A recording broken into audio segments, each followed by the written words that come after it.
Hello, welcome to my Civil War investigation project. My name is Malynda Wollert, and today we will be exploring the goals of Civil War photographers and how their political views affected their products. To begin, this is Matthew Brady. He was born in approximately 1823 to 24, however, his exact birth date is not known, and he died in 1896 in a car accident. He was thought to be born in Warren County, New York, near Johnsburg. He was the son of Irish immigrants. His father's name was Andrew, and they were farmers. He learned his craft of photography from artist William Page and photographer Louis Daguerre. Daguerre invented daguerreotypes, which involves wet plate photography, and Matthew Brady was a master of this. He was very poor and often had financial problems in his studio in New York. He married Juliet Handy, and he was definitely the most influential photographer of his time. He worked with many famous people such as Alexander Gardner, Timothy O'Sullivan, George Bernard, and Andrew Russell. However, Gardner, O'Sullivan, and many of these other people eventually broke away from him. Alexander Gardner was born in 1821 and died in 1882. He was a Scottish immigrant, and he worked for Brady for a good portion of his life. However, he formed his own business because he felt that Brady was taking credit for too much of the photographs. Brady was a master of posing and did in fact not take most of his pictures because he had poor eyesight. So Alexander Gardner is known for taking many accurate pictures of death during the war. He was Lincoln's favorite photographer, and he wrote the photographic sketchbook of the Civil War, which is a very famous piece of work that includes all of his photos and a lot of photos by Timothy O'Sullivan. It was published in the late 1800s after the war. Timothy O'Sullivan lived from 1840 to 1882. He worked in the Army as a lieutenant before he started working for Matthew Brady. He eventually split from Brady and worked with Gardner. Most of the photos that he took were of the destruction, especially the burned district in Richmond, Virginia. He was the first to document a Civil War battle scene.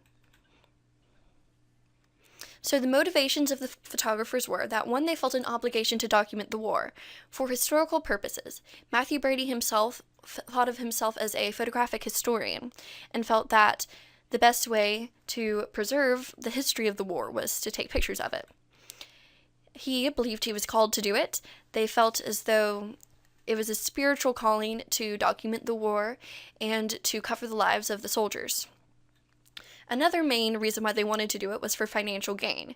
Most of these photographers, especially Brady, were very poor.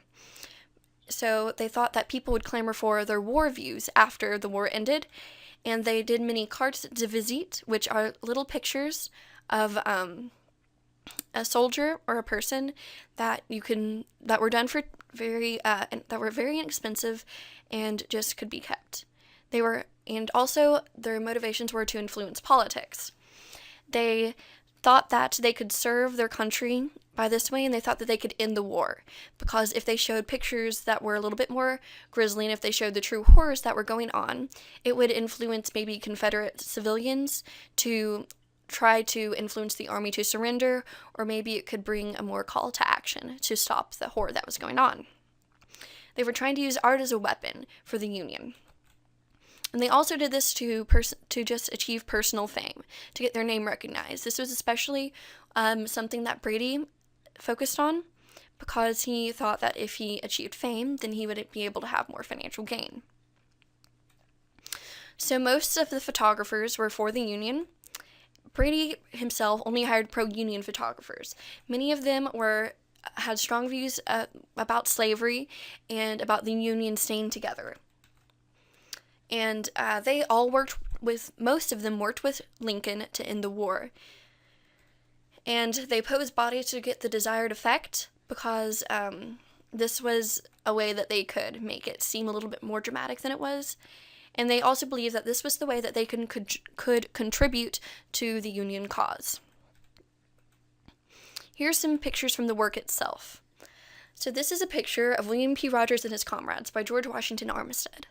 This picture is thought to be one of the most influential of the war because it is a picture, I think it's one of the few pictures where a body is actually identified. That body would be William P. Rogers right here. And there are multiple poses for this one particular picture, but this is the one I chose for this right here.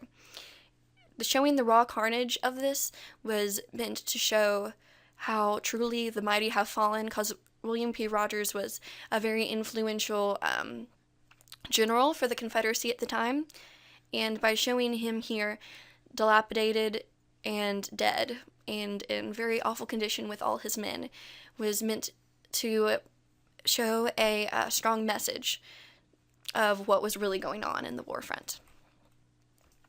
This is a picture this is called the Gettysburg Lincoln. It was taken by Alexander Gardner. However, Brady posed Lincoln for this photo. This was one of the first pictures that was widely available to the public of Lincoln. It was meant to show him as being a calm, cool, collective person, and to show that he had the ability to handle the country. Many pictures and lithographs were based upon this one famous picture of Lincoln.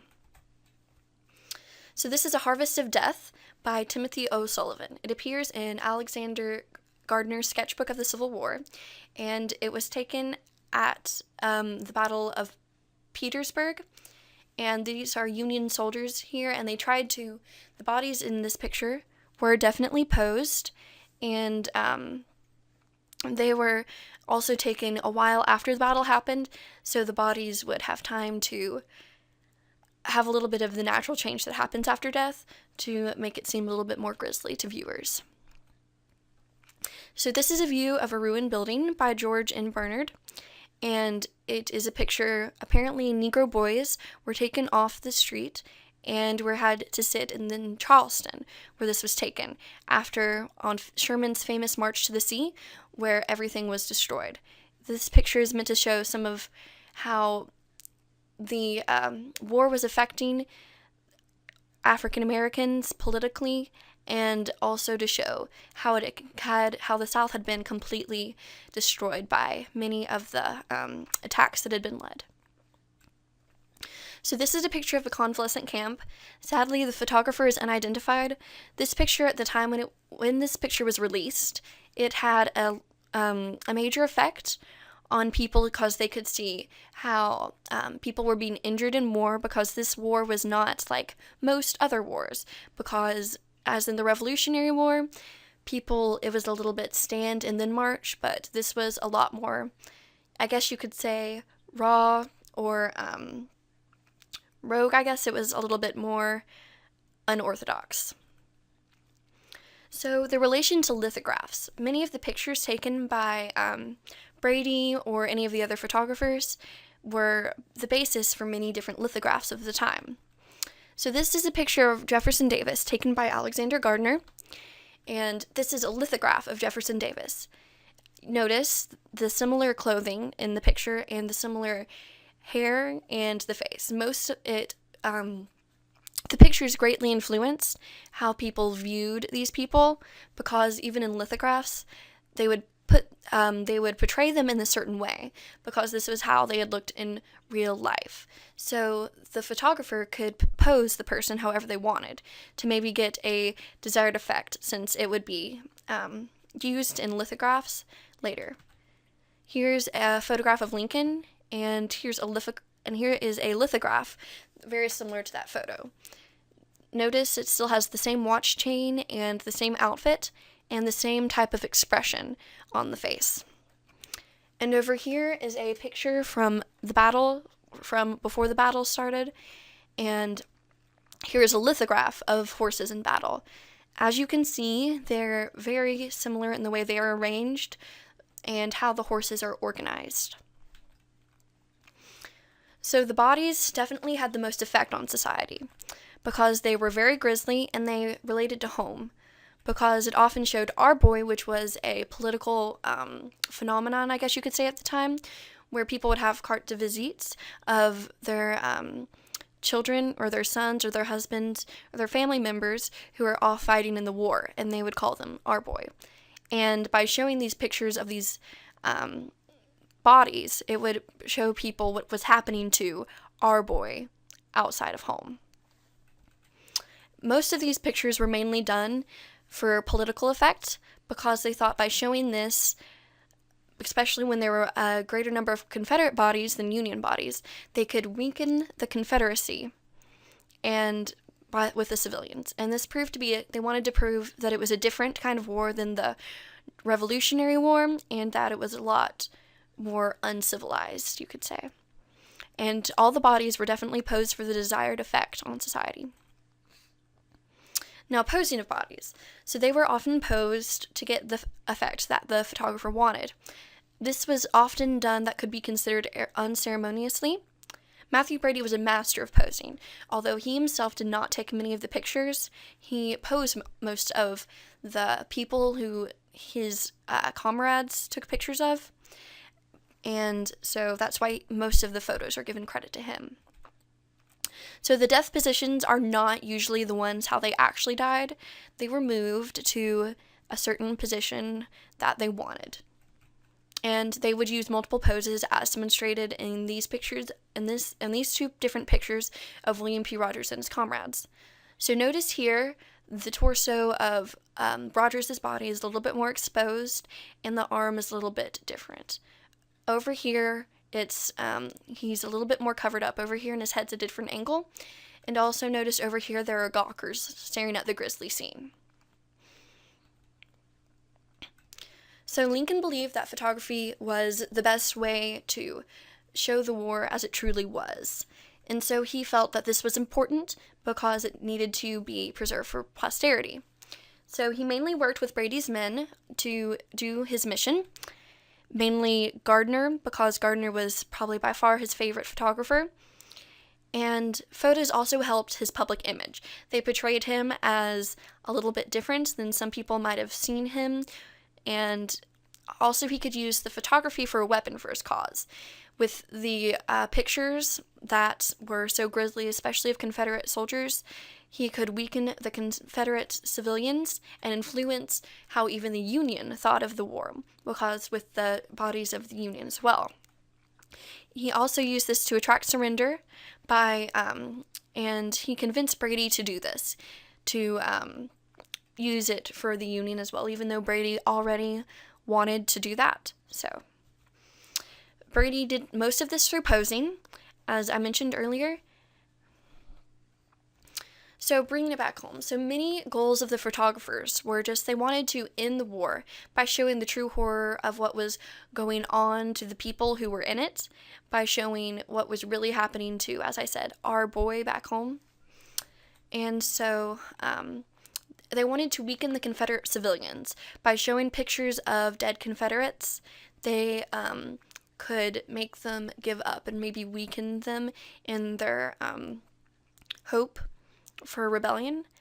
And so that's how they tried to use them politically and to bring the message back home to the people of what was really happening and what they were sending off their children to do. So to answer the question asked at the beginning, so the goals of them were for financial gain, because most of them were very poor and they wanted to make a name for themselves. They wanted to help the war effort in the way that they thought they could, because of they were definitely for the Union, and they wanted to influence people's thought of what was going on. And they wanted to document the war in its figures, because they felt that it was their duty to do so, to have for posterity what actually happened and what these people looked like. So, yeah. And their products reflected their political views because they posed the bodies to create a more grisly effect on in the mindset of people, so that they could see that what was truly happening in the war, as to influence people and to make them think that it wasn't worth all the death that was happening. He also wanted to create a biased view of a person by the way they posed them, which was something that they would when they took pictures of Confederate officers, they would tend to pose them differently so that they would seem a little bit more shady. They were using strategery to weaken the Confederacy by showing dead Confederates so that they would feel again that it was not worth all the death that was happening. And they also wanted to document a biased side of the war by trying to act as though the Confederacy was more brutal in its efforts than the Union. So for posterity, they might see what happened and think of the Confederate as more, you could say, the bad guys. So the question is, did they accomplish their goals? I would like to think that they did accomplish their goals, because the war, even though however grisly it was greatly influenced by the work of these photographers, because they showed the people back home what was really going on, or at least something that was similar to what was going on. And they were able to make the Confederates see that what was happening and what they were sending their children to, what they were sending their husbands to, so that they could maybe be convinced that it's worth getting rid of slavery, or it's worth staying in the Union or losing states' rights if to not lose so many lives. So, however, you can make your own opinion about whether or not they did accomplish their goals. Thank you so much for watching this video. I really appreciate it, and I hope that you learned something. Thank you.